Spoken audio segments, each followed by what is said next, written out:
Welcome to the Weight Loss Podcast, where we offer solutions to the obstacles you face when it comes to achieving your health and fitness goals. As a married couple who's lost a combined weight of 100 kilograms and 11 clothes sizes, our raw, real, and relatable stories will show you the path you must walk to achieve and, more importantly, maintain the results you know you can reach. Because we know it works. So get ready to share the success and show the results with your hosts, Matt and Courtney.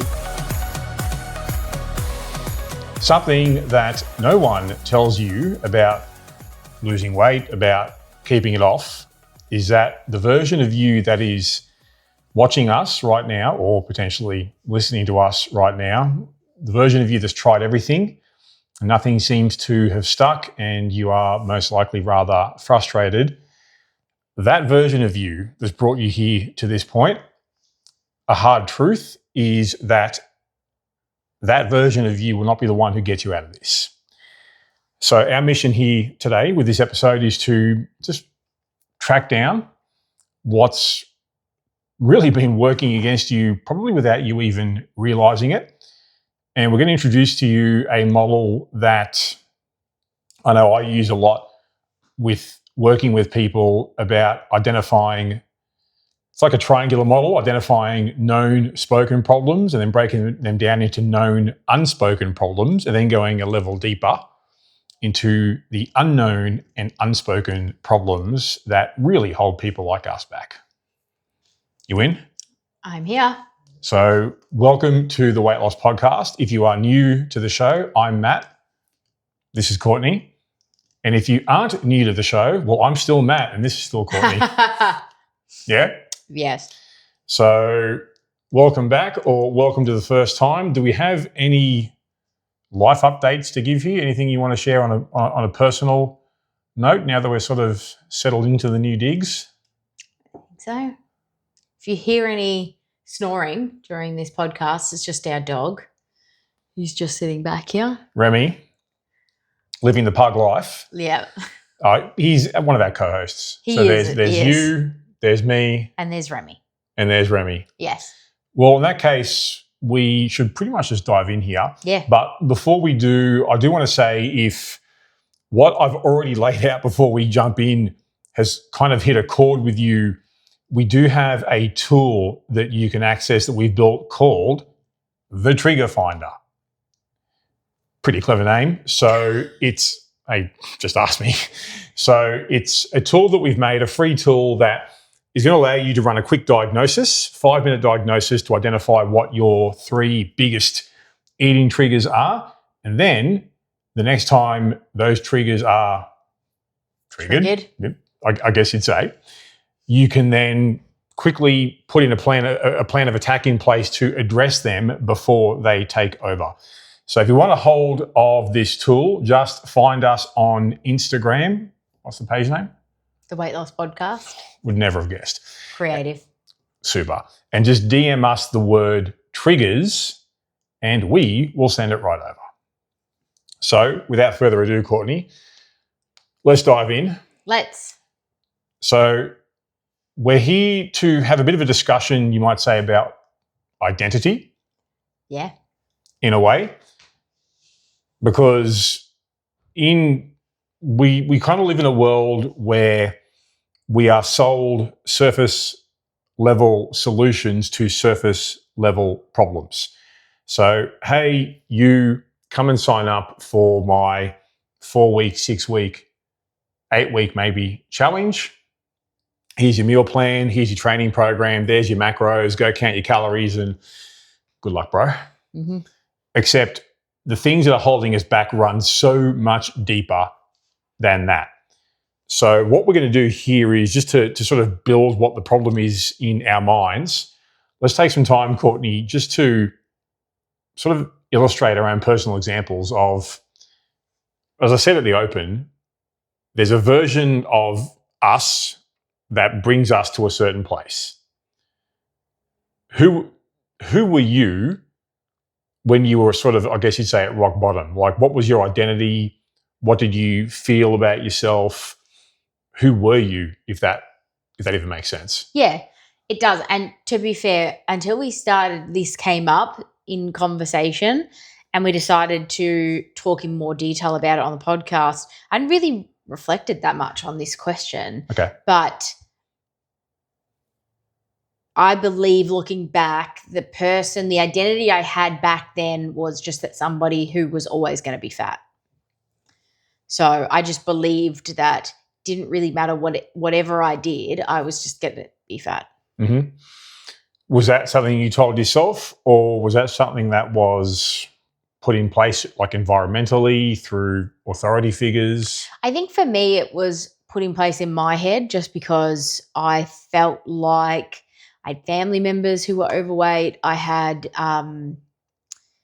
different people around me. I worked in hospitality and they weren't necessarily always the best environments to breed fantastic habits when you're working shift work and you're working around food all the time. And I just think that I felt like I was always going to be fat. And I think it also probably came from trying to lose weight in really unsustainable ways and failing over and over again. And I think that led me to just think more so than anything else. I think that is what led me to think that I'm just always going to be fat. That sounds mostly environmental. Yeah, I think it was. I don't remember there being a time where somebody told me that I was always going to be fat or anything like that. Mm-hmm. There was no one sort of dragging me down that way from an outside force. Mm-hmm. I just think it was myself, especially from the failures that I had had with trying to lose weight and then probably fearing continuing to fail to lose weight. It was probably a limitation I just put on myself, an identity I put on myself to protect myself in a way of continuing to fail and just saying, well, I'm always just going to be fat. Were there any identities and or beliefs around things like emotional eating, secret eating, being the person who starts but doesn't finish, anything like that? Or was it purely this? I think definitely there was an identity around emotional eating. We've spoken in the past about my struggles with that. So I would say there was definitely an identity with that. And looking back, I know it's probably an identity because when it was justifiable to me at the time. So when I think back on those sort of binge eating times that I had after sort of an emotional episode, it would be almost excused because, well, that's just what I do when. That's just who I am. Yeah. So I think looking back, if I'm trying to think of these examples of like, was that an identity or not? That's kind of the trigger that I'm coming to. Mm-hmm. It's like, did I use this as an excuse for the behavior? And if I did, that's probably what then formed a part of my identity. Question, was it really an excuse if that was your reality? I think it was because it was an excuse often not to change the behavior. Okay, tell me more. Well, I think for me, there was parts of the time where, say, I just gave you the example of, well, part of my identity made up of thinking, well, I'm just always going to be fat. Yep.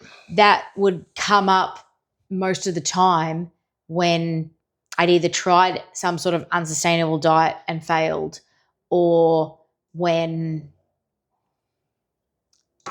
I'm just trying to think what else that would, but let's just give that one example.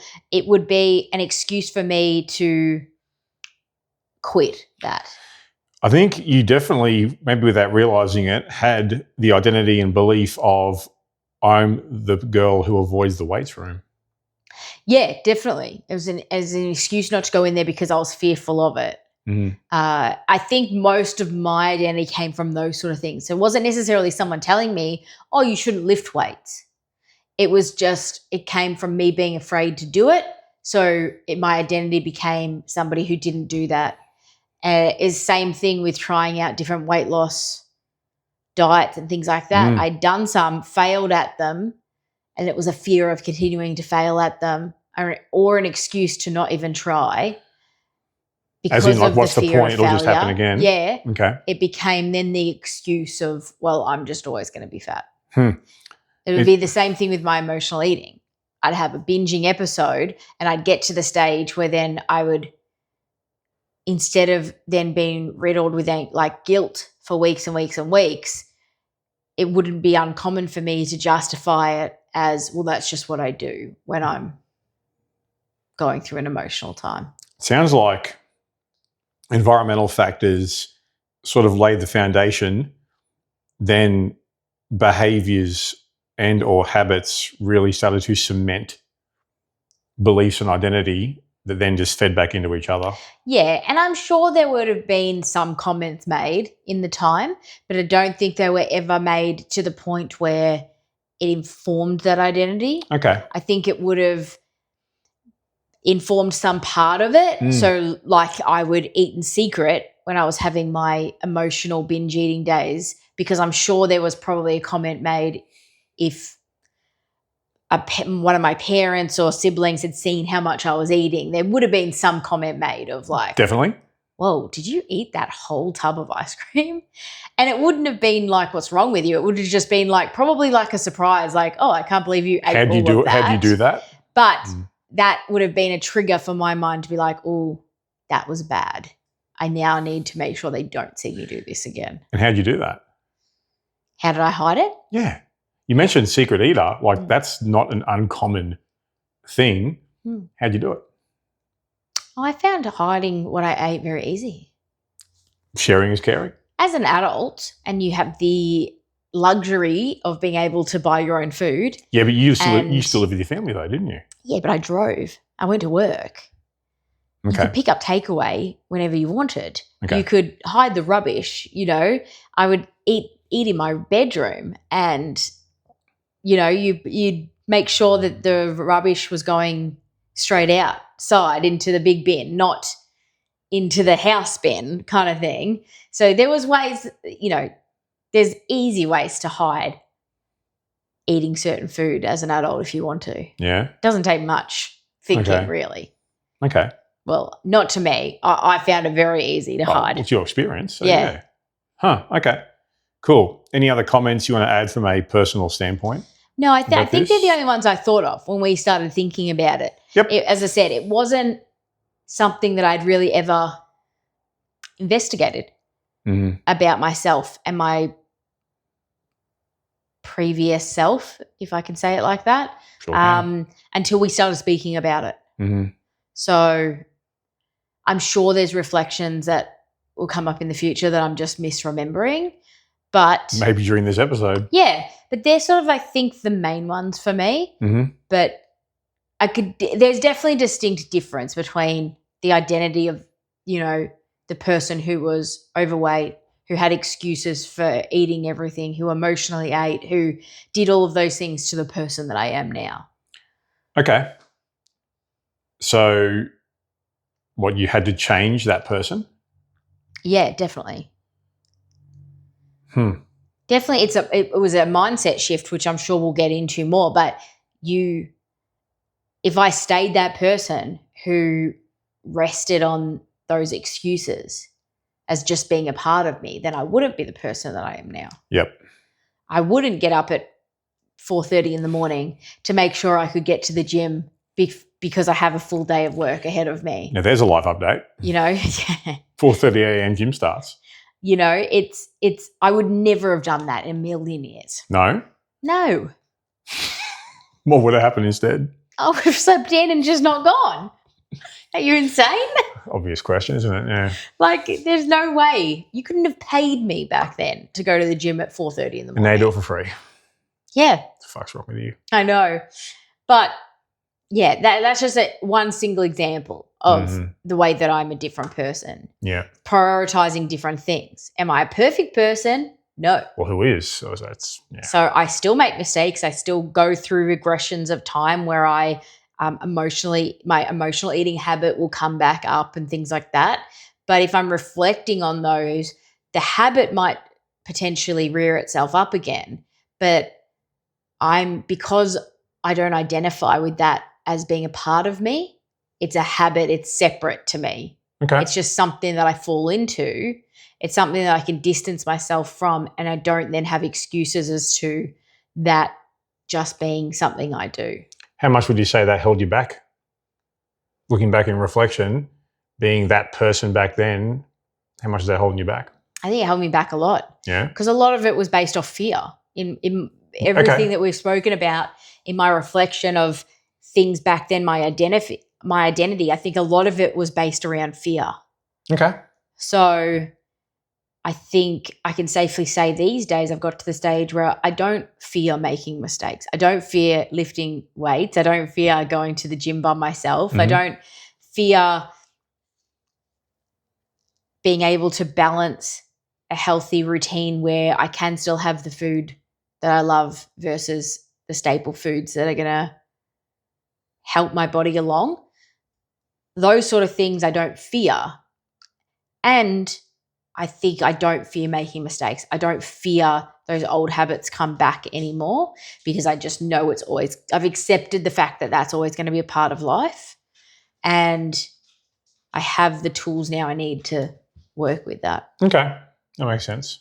Yeah. So I think personally for me, a lot of it comes back to fear. For me, definitely not fear, was more just a growing sense of self-loathing.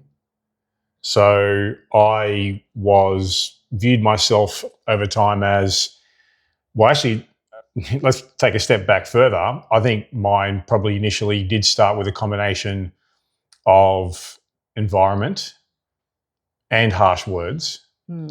So I, like most of us, grew up in a household and also in a time, to be fair, where it wasn't the consciousness about healthy lifestyles and the potential education around that there is now.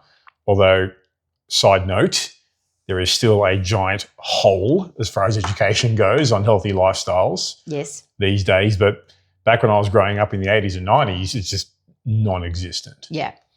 So for me, growing up in an environment where sweets and junk food were initially given to me as a reward for things like what was deemed good behavior, or, hey, you finished your dinner, yep, you can now go and smash the ice cream. Yeah. But that then evolved to the point where those sort of like junk foods and sweets and whatnot became staples. Yeah. So this was, breakfast was drive-through at McDonald's, and then as I was getting, there's no filter here, as I was getting fatter, going through my teens, I got a very creative nickname of Fat Matt, which, I mean, it rhymes like it, like, hey, you're a lyricist, just drop it. Yeah. Yes. And that you start, as much as I do, like, school days can be very trying for most people. Yeah. You never want to be different at school, that's for sure. Well, for me, when you are tallest kid in the school and then you are already getting exceedingly overweight, like it's not a good mix. You can't hide. And also red hair. Like the trifecta of you're about to cop shit, So getting constantly teased at the time stuck, doesn't now. Like, I've left that well behind me, but at the time it certainly did stick. As well as, actually, I got comments from family members, not immediate family, but extended family, I guess you'd say, when I was sort of in my early teens, about, like, you've got to lose weight, you've got to go on a diet, you've got to do this. And what it actually, even though I'm not necessarily going to say those sorts of comments from family were intentionally malicious, because often they're not, they have the same effect as if they are. And things start to sort of get worse when habits aren't addressed and you're in an environment that there's no awareness or education here. So then you then get old enough and junk food is expanded to alcohol.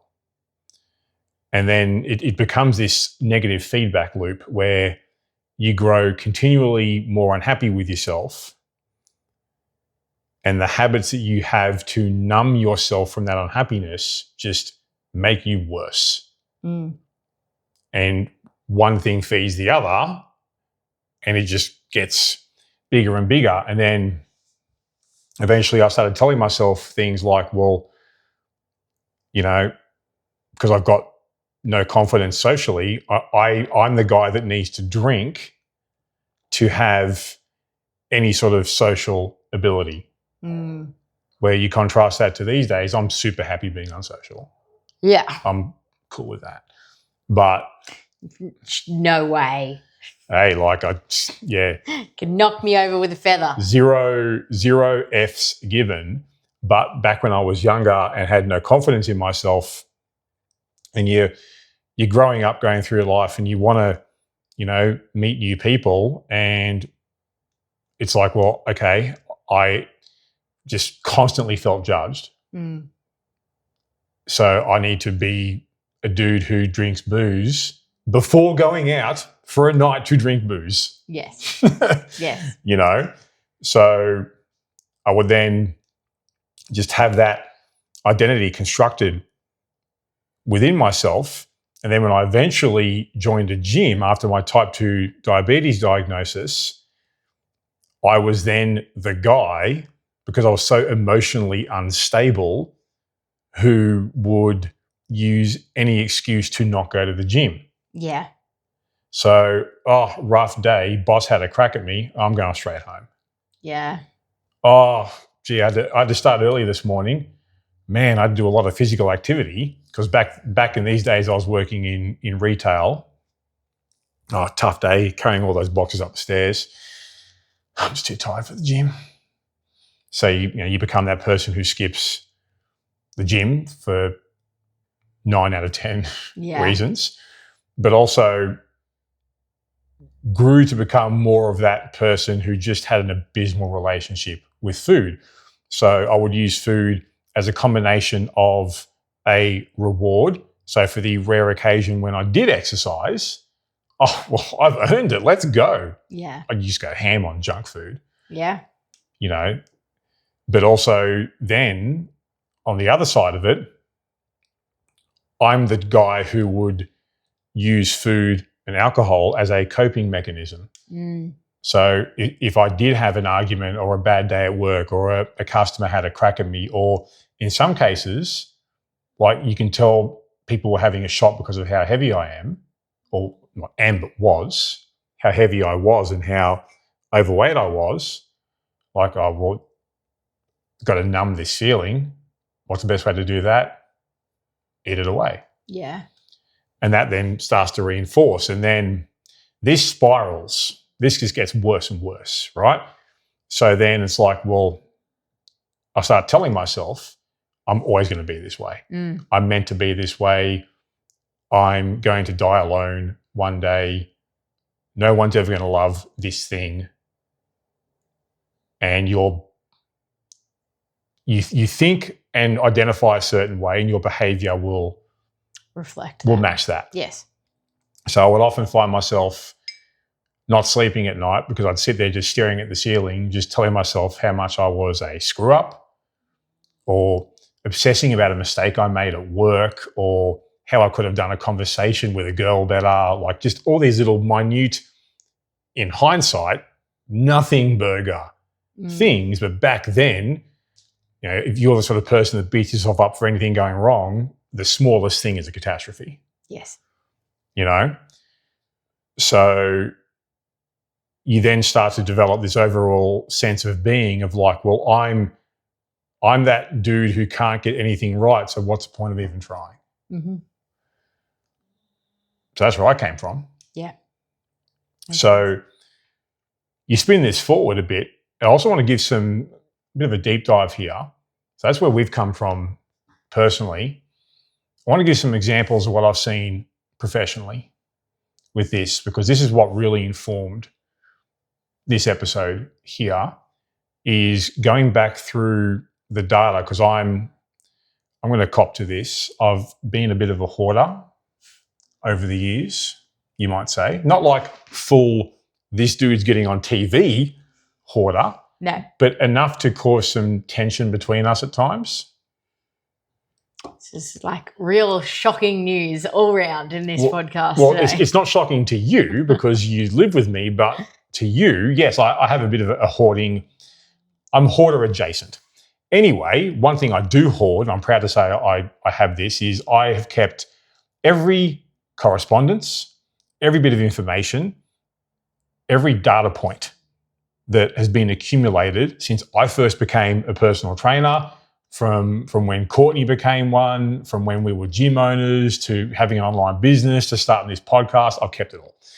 And then going through the information that I have kept over the years, I want to read out to you watching or listening, as well as you, Courtney, too, just some of the sort of things that people actually go through with this.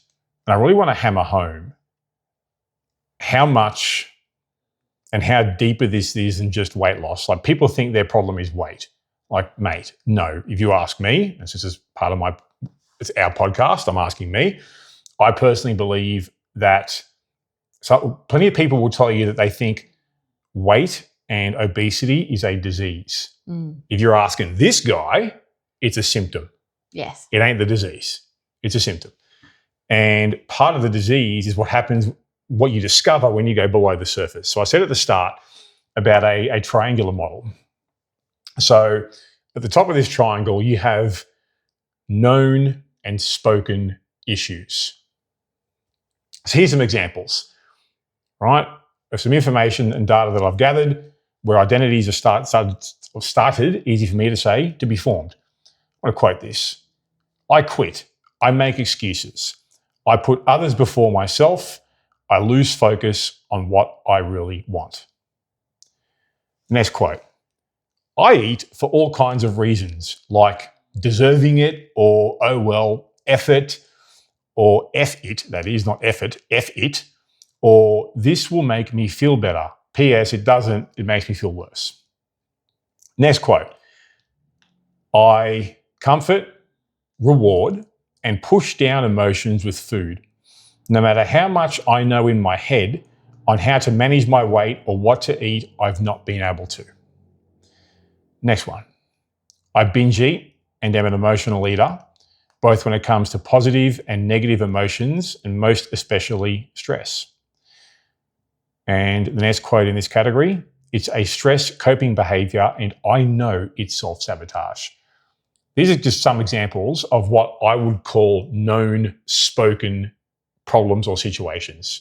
Like, chances are you yourself can probably relate to at least one of the things I just said. Very, very common. And they can be part of a person's identity that informs choices that they make, be it to start something or not start something or give up. But I want to go a bit deeper, because below known and spoken problems are known unspoken problems. Yes. Where we deep down, most of us know we have these things, but we either don't talk about them and or they don't get asked, unfortunately, by people in my line of work who just want to get you onto their program, take your money, and then good luck with your life. So I'm going to read some more quotes, going into more of the belief layer where these identities start to get more concrete, right? If anything, if you want to pause anything, you're more than welcome to stop me here. Quote, I have mental blocks, thinking maybe I'm just meant to be heavier. We can both relate to that. Yep. Quote, I was always content with my body, knowing that no one would ever love me, so it didn't really matter what I looked like. I can fully relate to that. Yes. Quote, not thinking I'm worth it, not trusting myself to get things done, thinking I'm worthless if I don't manage to be perfect. Personally, very relatable. Final quote for this example, I've lost myself, that I am not the person I was before having kids, and that I don't even really know my identity beyond mother, wife, teacher. Yeah, it's a huge one. So that is the known and unspoken layer of how our identities get formed. I'm going to go one level deeper again. As I said before, the unknown, unspoken things, where this is where, in my experience, people will bring this up only after someone who, in all due modesty, who knows what they're doing, asks the right questions to go below the surface, or you might use an onion as an analogy. You start to peel the layers back of the onion till you get to the core. So here are some unknown, unspoken issues and quotes. Yep. This is the stuff that I think will hit hard. Quote, I grew up being told I was useless all the time, so I'm scared to try in case I mess it up, because if I don't try, I can't fail. Quote, I have always been the fat girl. It has been a constant reminder from family my whole life. Quote, at about the age of 10, my mother put me on a diet. The message was basically, you're not okay as you are in your body. And that message won't seem to go away. Quote, my mum was a big proponent of starving yourself. I was put on diet pills starting at 8 years old. It is, yeah. Yeah, it's brutal. Quote, I'd had a period as a child of being obese. My mum's idea of encouragement was gently telling me to do it for my dad, as no man wants a fat daughter. This is like, I'm not going to name names, but these are real quotes that I've pulled from data that I've kept. Next one. What diets haven't I tried? I'll use the low-fat diet as an example. My parents had me on this one as a kid, getting yelled at by each one of my doctors. Last one. My earliest memories of this whole food nightmare involve adults giving me copious amounts of junk carbs to help soothe myself after experiencing traumatic events. This shit is deeply ingrained. Yeah. These are unknown and unspoken reasons why people tend to be the way they are, that just don't get fleshed out by surface level approaches. No. Because the whole point I am making here, that is, I think, is the crux of this episode, is that none of this is our fault, but it sure as hell is our problem. Yeah. So before we move into the next section, if any of this is hitting a few bells for you, just want to give another mention to our cool little tool called the Trigger Finder. Thanks, Courtney. So if you want to get our free tool that helps you within 5 minutes identify your top 3 eating triggers, just go and look us up on Instagram. At the Weight Loss Podcast Thank is our you. Instagram handle. And find the post from this episode? No, just DM us the word triggers. Oh, just DM. Sorry, Yeah. yes. DM. Just send us a DM with the yes. word triggers and we will send you this guide straight back. I promise you it's going to be super helpful, super quickly. Now, moving on.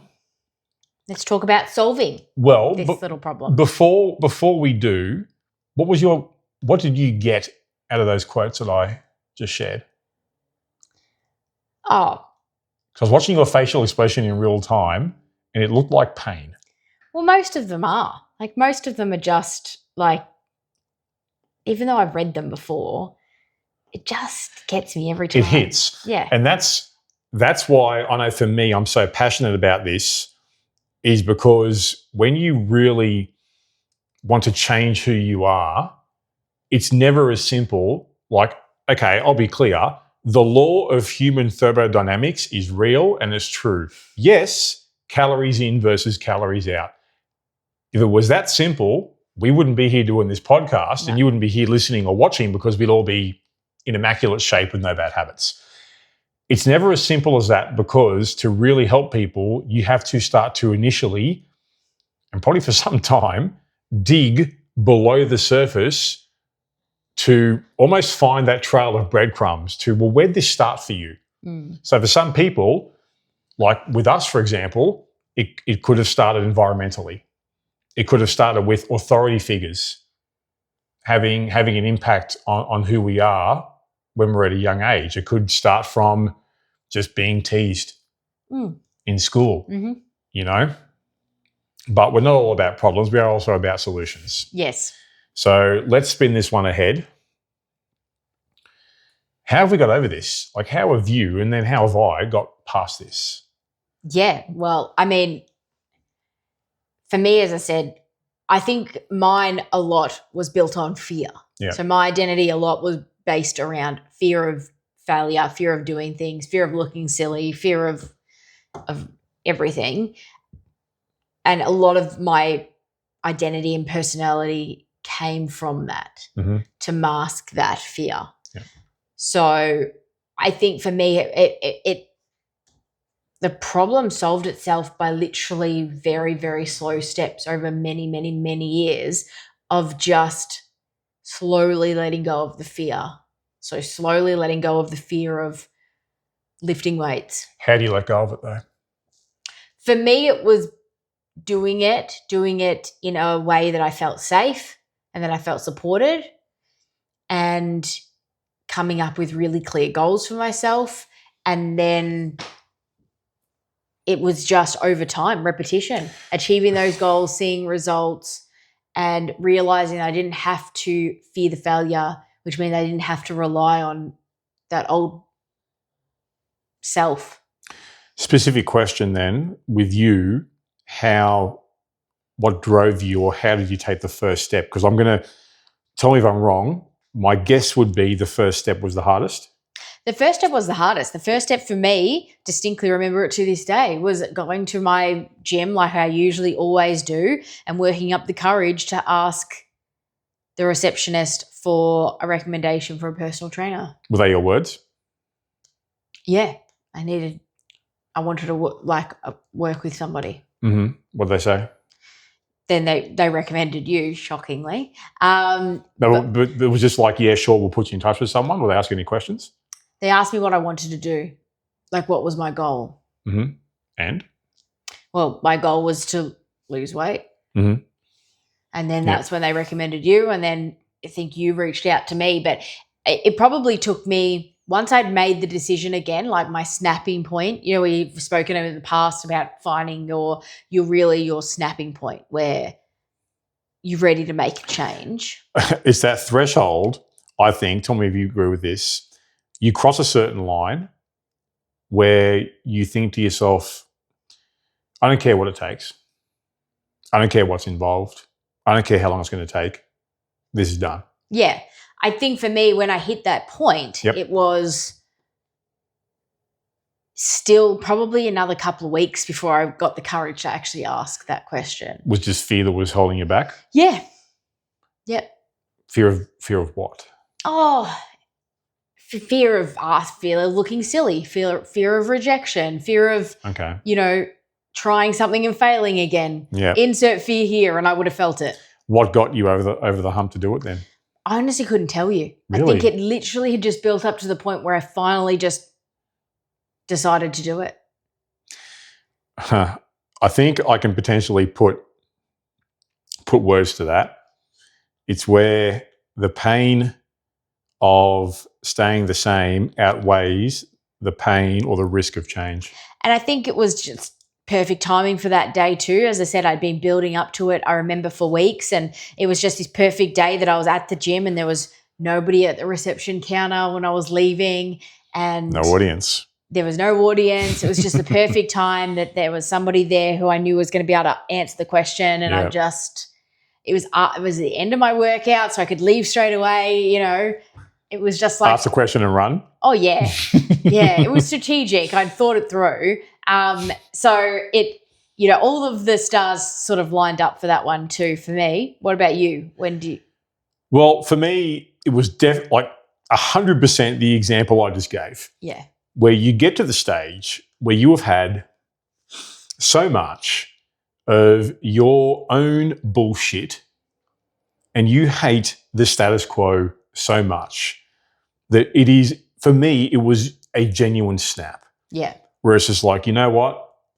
I don't care what's involved, what it's going to cost me, not just from money, but time and effort and discomfort. I don't care what it takes. This is over. Mm. This is done. And a lot of people believe they've hit that point. I can tell you exactly how you know you've hit that point, when your action backs it up. Yeah. So I had the snap, and it's just like, screw this. This is done for. And then the actions reflected that. And in hindsight, that's how I knew. Because I have had plenty of exposure to people who can talk it up and say that it's time, but the actions, I'm good for phrases. I'm sorry, I can't hear your words over how loud your actions are. Yeah. So for me, I just hit that threshold of like, that's it. This is it. No more. These days, if I fast forward to the way I am now, although before I do that, I should say, yes, I hit that threshold and the actions reflected that, but through the actions are how you start to rewire your identity. So instead of being Matt, the dude who would have any sort of remotely negative day and skip the gym, I'm like, no, I have to be Matt, the guy who goes to the gym non-negotiable. Yeah. No matter what. No matter the weather, no matter the emotions, no matter the day, no matter the time, this shit's getting done. Yeah. And I then had to back that up with, you know what? No, I'm not going to attempt to mask self-loathing or lack of confidence through copious amounts of alcohol or junk food. I'm going to start to practice being the guy that can say no to that. And I had nothing approaching any sort of qualifications like I do now in nutrition or supplements or things like that. But I made just common sense choices. Like if I didn't get it out of a drive-through or it didn't come out of a packet, It's probably a little bit better. Or it wasn't brewed in a distillery. Yeah. I'm probably making a good choice here. Yeah. Yep. But then just taking those actions starts to rewire how you view yourself. Yeah. And as much as I would love to say, just think it and it'll happen, that is terrible advice.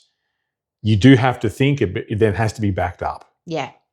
So now when I move forward to where I am now, I still apply certain logic to myself now that I'll actually apply to like academy students as well, which if I want to achieve something for myself, I actually ask myself a question now. To achieve this goal, who do I need to become to make that happen? Because be it health-related, performance, business, whatever it is,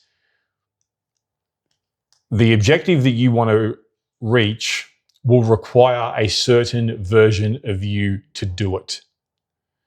So from a health standpoint, it would stand to reason that if I want to be a version of Matt who is in tremendous physical shape, who is not insanely obese, that version of me needs to be the guy that goes to the gym, that moves his body with intent, that doesn't abuse himself through food and alcohol. And it's the same thing these days. So I'm now in my late 40s, and I have a goal for myself of getting to the age of 50 and having people think this can't be real. How is this possible without copious amounts of drugs? Yep. An anomaly, I guess you'd say. Yeah. So, okay, to be that version of Matt at the age of 50, well, what are his habits? How does he react to stress? What does his exercise programming look like? His recovery? What does he do when life gets hard? How does he care for his body and his spirit and his mind? Because I believe once you start to workshop, I guess you'd say, the behaviors, the mindset, the identities, the choices, the reactions, the habits of that version of you that you want to be in the future, you can then get to work on building them. Mm-hmm. So that's where I'm at these days. I just ask myself that question: who do I need to be? Who do I need to become to make this happen? Like, I want to be better as a coach to help more people. Well, okay, in order to do that, I need to be a better student and to learn from people better than me. Yeah. Same with being, for example, a business owner. Like, we have a business. How do we build a better business that has greater impact, that helps more people? Well, we need to get better at certain things. Better at giving great topics and hopefully helpful podcasts like this. Yes. Getting better at social media, getting better at delivering useful, helpful value to people. Yes. And also to be like better podcasters, better business owners, to help more people, to not be afraid to say things that may be unpopular and to go against the grain. Yes. So hopefully I'm getting my point across with that. Yeah. That's how I process it. Yep. Mentally. Makes sense. Cool. Big one. Mm-hmm. What's the next topic? Well, how have we taught others to solve this? Yeah. So from a professional standpoint, if you ask me, well, okay, what advice would you give to someone else? So let's say someone in our, the Weight Loss Podcast Academy, how do you coach this with someone? Okay, cool. I'm going to start by saying that it involves asking hard questions, being willing to ask hard questions, and at times having hard conversations to really flesh this out. And I know for me, I was taught early on in my career, you ask those questions right up front. Because to really connect with someone and get to know what makes them tick and their background and what's informed who they are now, you've got to ask questions just beyond, hey bro, how much weight do you want to lose in the next 8 weeks? Like, that is just, yes, goal setting is important. Yes. Obviously. Practical. Yes. But we have to get to the core of, well, why haven't you got there yet? What's actually holding you back? Yeah. So start with hard questions and hard conversations. And they'll always go well below the surface of the usual shiny object fitness fluff, like get my free workout, get my meal plan, get this recipe. Like, if all that worked, we wouldn't be here. Because then you can start to, as I gave the analogy before, you can start to gradually peel back the layers of the onion with someone, because you got the stuff at the surface, but what's really going to move the needle is what's at the core with someone. I can't think of that analogy now without thinking about Shrek. What? The peeling back of the onion. I don't think I've seen Shrek for at least a good 20 years, so you've got to remind me here. When Donkey is like peeling back of the onion. Cake. Anyway, sorry. Go on. All good. Point I'm getting at, though, is that with those examples I gave before, from known spoken all the way down to unknown unspoken, to really help someone, I feel that you've got to help them uncover the unknown and unspoken reasons why they are the way they are, why they do what they do, why they think the way they think, why their habits are programmed in a certain way. Yeah. Because once you start to bring this stuff to the surface, you can then start to, you create awareness to begin with. And through awareness, it's like, well, okay, now that we've brought this to light, we now know what we're actually working on here. Yeah. And so that's where, once this has been brought to light, I can then ask someone the question, well, okay, now that we know where this has potentially come from, how do you need to change and who do you need to become to be that version of you that you say you want to be? So you want to be someone, you want to lose 4 dress sizes. You want to have the courage to jump in the family photos rather than be the person who takes them and isn't seen in them. Or you want to be the person that can comfortably sit in a plane seat in an aircraft or a ride at a theme park. You know, okay, you want to be that person. I love it.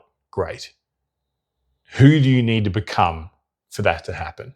And so then I'll encourage someone to start asking these questions. Well, okay, that version of you that you can see down the road, like, what do they do when they wake up? What are their daily habits?